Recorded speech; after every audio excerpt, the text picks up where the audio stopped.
This is pork tenderloin. There are two schools of thought about pork tenderloin.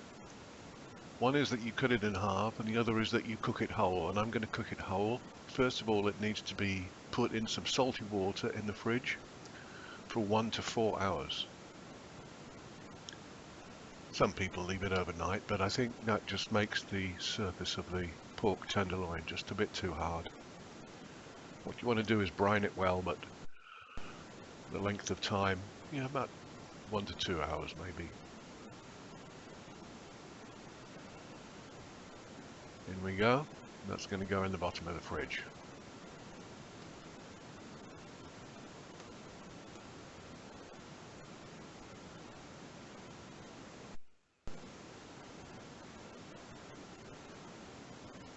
Meanwhile, we're going to make our first rub, which is the searing rub. So that's going to be a tablespoon of vegetable oil, or you can use clarified butter if you want, but vegetable oil is cheap and available. Around a teaspoonful of black pepper, freshly ground, is lovely.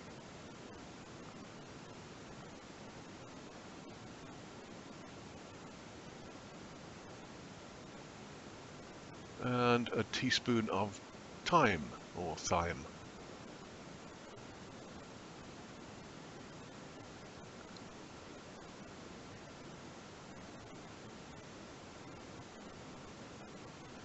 Mix all that together.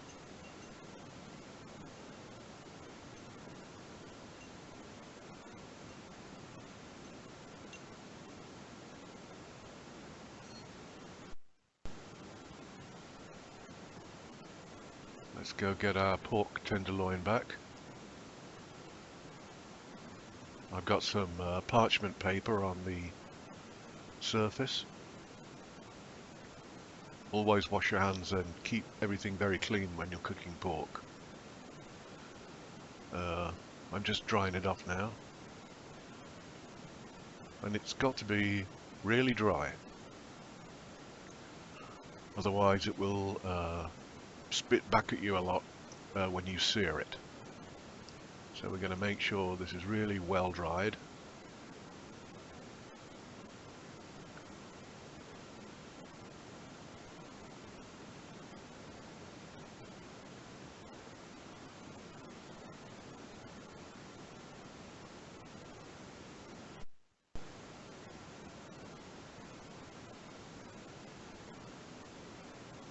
Now we're going to get as much of the membrane off as possible without fussing around too much. This is a terrible job. I don't know how chefs do it. I certainly can't, but that's okay. Just do your best and get off what membrane you can.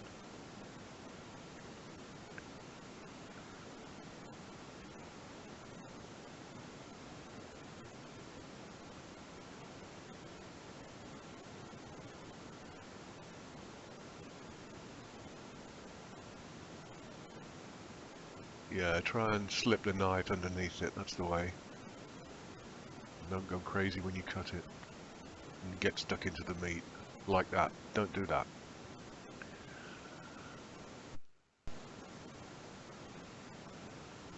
Oh well, that's my own attempt. Now we're going to put it on a baking tray. We preheated the oven to 200 degrees Fahrenheit. Left it in there for about 10 minutes. Then we're going to dry it again.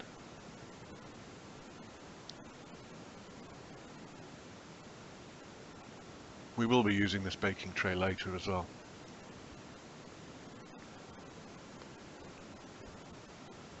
Dry, dry, dry. And on goes the searing rub.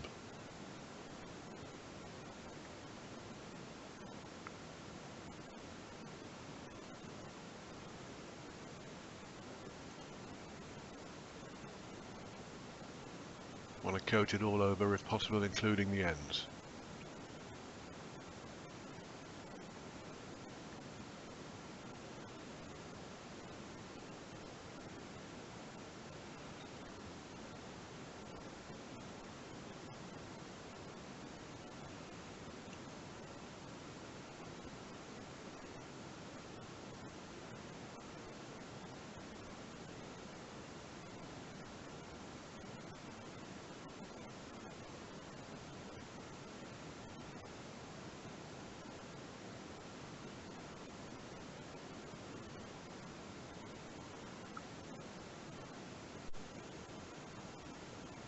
Alright, you've got very greasy hands now, so wash those off. This pan is on medium heat, and I don't have a fancy temperature thing, but I do have a way of finding out if the surface of the pan is around 350 degrees or so, and that's a few drops of water. If they all run away and run around in little balls like that, you've made it there. Now that's a very hot pan. Now we're going to put in some searing oil. In my case, this is lard, just local lard.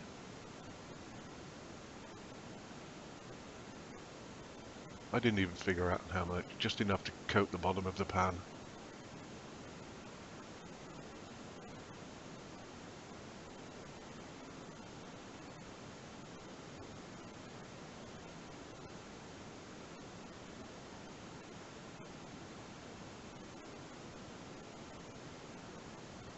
Okay, that's melted off.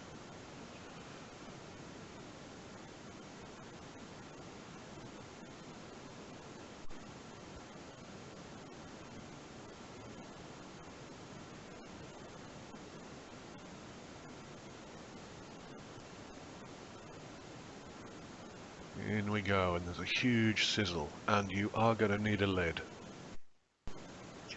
And what we're looking for now is what they call a Maillard reaction. That's when it will go brown, a little bit brown on the bottom, the bit that was facing the pan. And that's still very hot, so I've taken it off the heat to let the madness calm down a bit before we dare open the lid.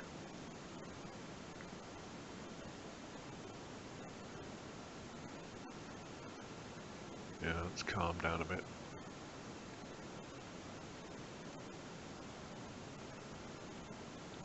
That little guy is hot in there, and if it breaks away freely, you've made it.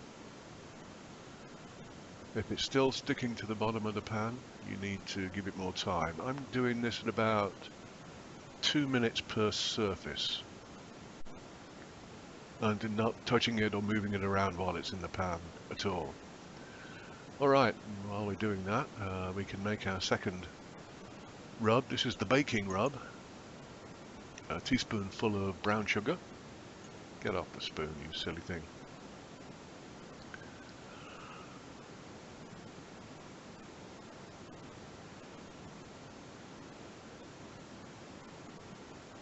This is about a teaspoon of soy sauce.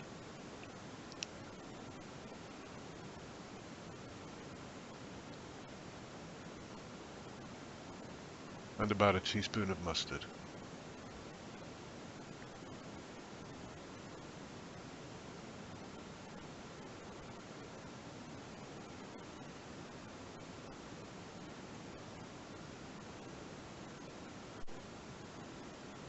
Mix all that together, and while you've been doing that, the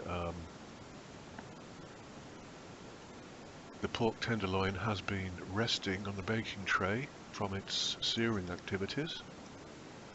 And coat this all over. It will be hot.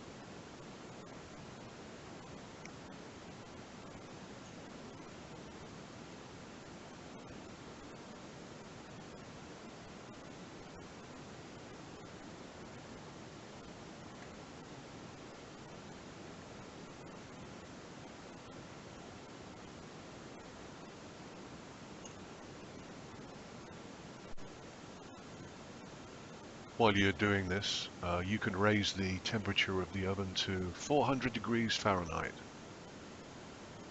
and place the pork tenderloin on the baking tray in the oven. And now we're going to deglaze the pan and get all that lovely seary bits stuff out. Glass of wine. I'm using Chardonnay because I had a bottle of it, but red wine is usually better. I recommend a Merlot, possibly a Cabernet. Big dollop of heavy cream.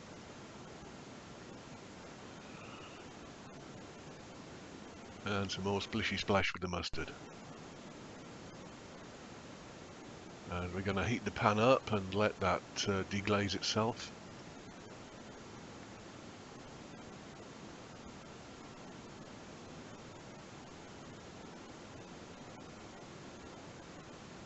and also it's going to reduce quite a bit.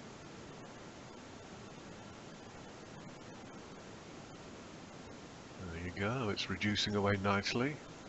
This is after about 10 minutes on medium heat, and you can see it's cleaned the bottom of the pan off beautifully, and now all that searing, lovely searing goodness has incorporated itself into our sauce. Doing a taste test just to find out, and yeah, that Chardonnay was a bit ambitious for a pork sauce. So we're going to cut that with a little bit of sugar.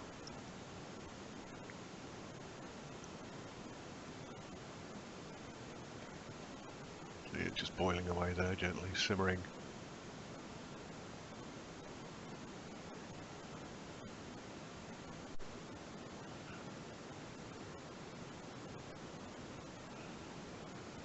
Alright, after about 6 minutes, we took our pork out of the 400-degree Fahrenheit oven, and we're checking the internal temperature. You want 145 degrees Fahrenheit or better in the middle of the whole pork tenderloin.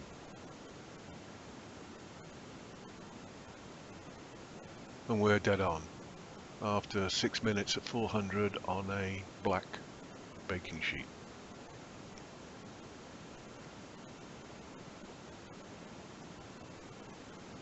And that's going to rest for about 10 minutes, and then it's going to go back into the sauce on low heat. So here we are on low.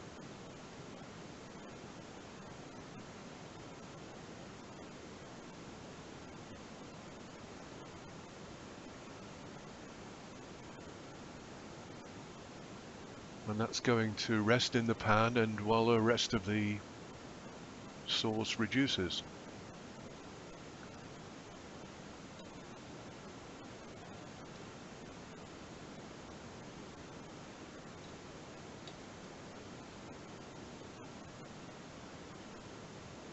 Now it gets into a more habitable temperature zone, we're going to start doing the taste testing.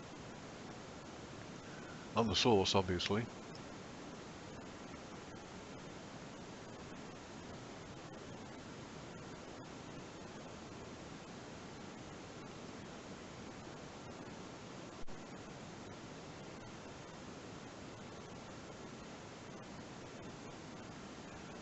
Now we can cut it into two, and each one of those, look at that beautiful pork, just very, very tinged pink.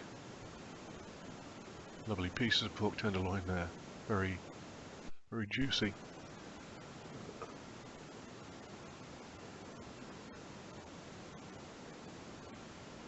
It's just been hanging out in a pan while we're waiting to prepare the rest of the meal. And now the sugar that we needed to put in the sauce is going to be about 2 teaspoons of honey from Glasgow.